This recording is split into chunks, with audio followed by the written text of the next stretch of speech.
Hello, I am Dr. David Kordowitz and welcome to Solidworks. Today we are going to introduce you to the user interface and the basics of how to get started in Solidworks. The first thing that will happen when you load up Solidworks is you will get the welcome dialog box.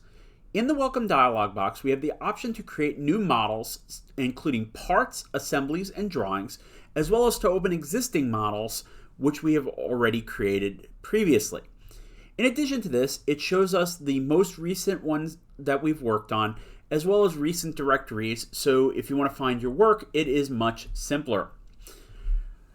Once we select what we want to do, we're brought to the main screen of SOLIDWORKS that'll look something like this.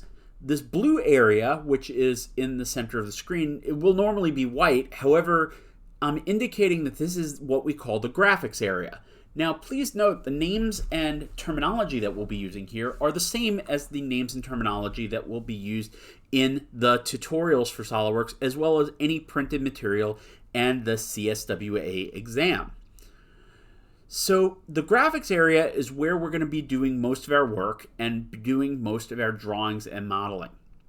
In addition to the graphics area, we have an area at the top that we call the menu bar. The menu bar contains a lot of features in SOLIDWORKS, though we don't use it all that often as compared to other command methods. Within the menu bar, we contain the menu bar pull-downs, which are simply menus which you can use to do different things within SOLIDWORKS. This top area, which you may call the ribbon in Microsoft Office and things like that, we call the Command Manager in SOLIDWORKS, and the Command Manager has a series of Command Manager tabs. Each of those tabs allows us to do different things, including sketching. I have opened sheet metal, but we can do things like evaluate and do some simulation and things like that, which are a little more advanced than what we're discussing today. Just be aware that these different tabs are here and there are ways of loading additional tabs depending on what you need. The left-hand panel we call our Feature Manager. The Feature Manager is an area that tells us things about our drawing or our model, which we can change throughout as we're working on it. In addition, we have our Feature Manager design tree, which is something we will discuss at length in future lessons.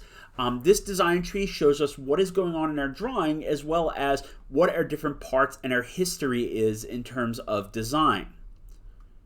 We have a series of tabs at the top of the Feature Manager that allow us to see the Feature Manager design tree, the Property Manager, the Configuration Manager, the DIM Expert Manager, and the Display Manager.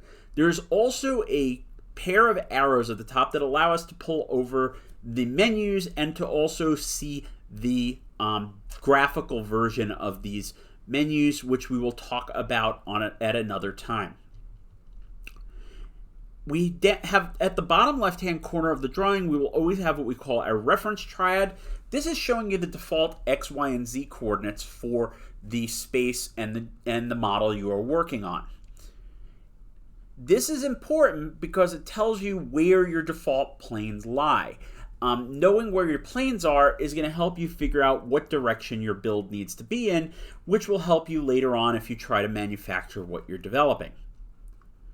At the bottom of the screen, we have what is called our status bar, and the status bar tells us a number of things about how we're working right now and what we're doing. If you notice in this one, we show that we're editing a part, and we show also that our unit system is millimeters, grams, and seconds. If you want to change your unit system, which we'll discuss later a little more, you can simply click the little arrow at the side there, and that will give you a list of common units, as well as give you the ability to create custom units should you need them for what you're working on. This is also where you can see what your workflow is and where you are along your model. At the top, we have what we call our heads-up view toolbar. This allows you to choose different views and different ways of looking at your model as you're building it.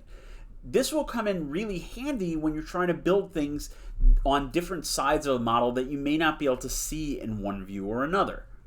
This will be an important tool throughout the remainder of your lessons. I've now loaded up a model. This is a part. This, for anybody who cares, is a pen probe for a position tracking device. Now at the left, we now no longer call that our feature manager. This is our property manager because it's telling us about something we're trying to do. So in this case, if you notice, it says cut extrude 2.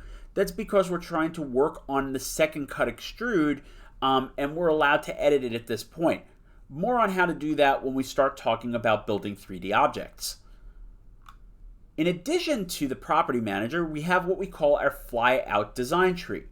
You will need this when you're using things like mates and relations at a later date, but the tutorials will mention the flyout design tree, and this is what it looks like.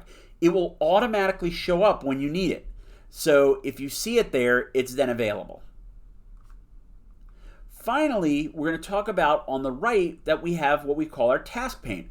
Our task pane contains a number of available options, such as going to use tutorials, download textbooks, as well as use the toolbox and other things that are available to you so that you don't have to reinvent the wheel every time you're drawing something new. The task pane will be useful and we'll have a lot of different content that we can use as we progress through our course. So this is an introduction to the general nomenclature and the general parts of the Solidworks user interface that is available to you anytime you do a model. In future lessons, we'll discuss how to use some of these tools to develop advanced parts and assemblies. Thank you for your time and have a wonderful day.